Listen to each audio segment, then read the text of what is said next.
ಯಾಕಮ್ಮ ಹೀಗ್ ಮಾಡ್ದೆ? ನೀನ್ ಮನೆ ಬಿಟ್ಟು ಹೋದ್ರೆ ನಾವೆಲ್ಲ... ಮಾವ, ತಾತ ಹೇಗಿದ್ದಾರೆ? ಅವ್ರಿಗೇನಾಗಿಲ್ಲ ಅಲ್ವಾ? ಹುಷಾರಾಗಿದಾರಲ್ವಾ? ಅಪ್ಪ ಇನ್ನು ಕ್ರಿಟಿಕಲ್ ಕಂಡೀಷನ್ ಅಲ್ಲೇ ಇದ್ದಾರೆ ಲಕ್ಷ್ಮಿ. ಹುಷಾರಾಗ್ತಾರಲ್ವಾ ಮಾವ? ಆಗ್ತಾರೆ, ಹುಷಾರಾಗ್ತಾರೆ, ಮನೆಗೆ ಬರ್ತಾರೆ.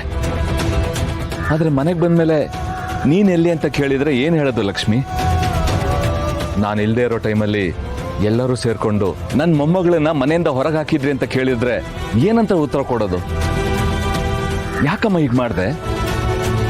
ಮನೆಯಿಂದ ಹೊರಡ್ಬೇಕಾದ್ರೆ ನನ್ನ ನೆನ್ಪಾಗ್ಲಿಲ್ವಾ? ತಾತ ಅಜ್ಜಿ ಎಷ್ಟು ನೊಂದ್ಕೋತಾರೆ ಅಂತ ಮನ್ಸಿಗೆ ಬರ್ಲಿಲ್ವಾ?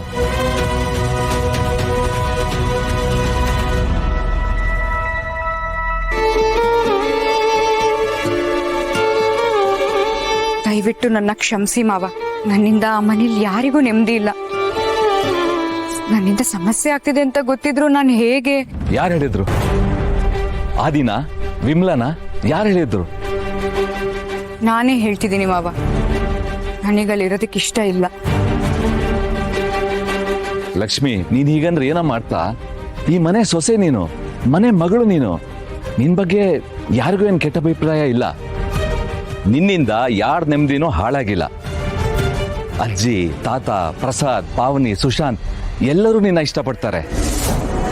ವಿಮಲಾ ಸರಿ ಹೋಗ್ತಾಳೆ, ಆದಿನೂ ಕೂಡ. ಆದ್ರೆ ನೀನ್ ಹೀಗ್ ಮನೆ ಬಿಟ್ಟು ಬಂದ್ರೆ ಎಲ್ಲರೂ ಡಿಸ್ಟರ್ಬ್ ಆಗ್ತಾರೆ ಲಕ್ಷ್ಮಿ. ಇಲ್ಲ ಮಾವ, ತಾತ ಹುಷಾರಾಗಿ ಬಂದ್ಮೇಲೆ ನಾನೇ ಅವ್ರನ್ನ ಒಪ್ಸಿ ಪಿಜಿಲಿ ಉಳ್ಕೋತೀನಿ. ಆದ್ರೆ ನಾನು ಆ ಮನೆಗೆ ಮಾತ್ರ ಬರಲ್ಲ ಮಾವ. ಲಕ್ಷ್ಮಿ, ನಮ್ಮನ್ನ ಬಿಡು. ಈ ವಿಷಯ ನಿಮ್ಮ ಅಪ್ಪ ಅಮ್ಮಂಗೆ ಗೊತ್ತಾದ್ರೆ ಅವ್ರಿಗೆ ಎಷ್ಟು ನೋವಾಗುತ್ತೆ ಅಂತ ಯೋಚನೆ ಮಾಡಿದ್ಯಾ? ಅವರಿಗೆ ಹೇಳ್ಬೇಡಿ ಮಾವ, ಅವ್ರಿಗೆ ಗೊತ್ತಾಗದ್ ಬೇಡ. ನಮ್ಮ ಅಪ್ಪ ಅಮ್ಮಂಗ ಅಷ್ಟೇ ಅಲ್ಲ ಮಾವ, ಅಮ್ಮು ಅತ್ತಿಗೆಗೆ, ಸಂಜೀವಣ್ಣಂಗೂ ನಾನಾ ಮನೇಲಿಲ್ಲ, ಪಿಜಿಲಿದ್ದೀನಿ ಅನ್ನೋ ವಿಚಾರ ಗೊತ್ತಾಗೋದ್ ಬೇಡ. ನೀವು ಹೇಳ್ಬಾರ್ದು, ಮನೇಲಿರೋರ್ಗೂ ಹೇಳೋದಕ್ ಬಿಡ್ಬಾರ್ದು. ದಯವಿಟ್ಟು ಇದು ಒಂದು ಸಹಾಯ ಮಾಡಿ ಮಾವ.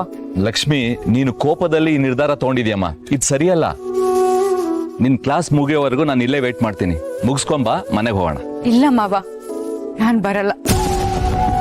ನನ್ನಿಂದ ಅವ್ರಿಗೆಲ್ಲ ಸಮಸ್ಯೆ ಆಗ್ತಿದೆ ಅಂತ ಗೊತ್ತಿದ್ರು ನಾನಲ್ಲಿ ಬಂದ್ರೆ ನಾನು ಒಂದು ಕ್ಷಣನೂ ನೆಮ್ಮದಿಯಾಗಿರಲ್ಲ ಮಾವ. ನಾನು ಓದಕ್ಕಾಗಲ್ಲ, ನನ್ ಕನ್ಸು ಗುರಿನೂ ಮುಟ್ಟಕ್ಕಾಗಲ್ಲ. ದಯವಿಟ್ಟು ಬಲವಂತ ಮಾಡ್ಬೇಡಿ ಮಾವ. ಲಕ್ಷ್ಮಿ, ಪ್ಲೀಸ್ ಮಾವ, ನೀವು ಮತ್ತೆ ಇದ್ರ ಬಗ್ಗೆ ಮಾತಾಡಿದ್ರೆ ನನ್ನ ಮೇಲೆ ಆಣೆ.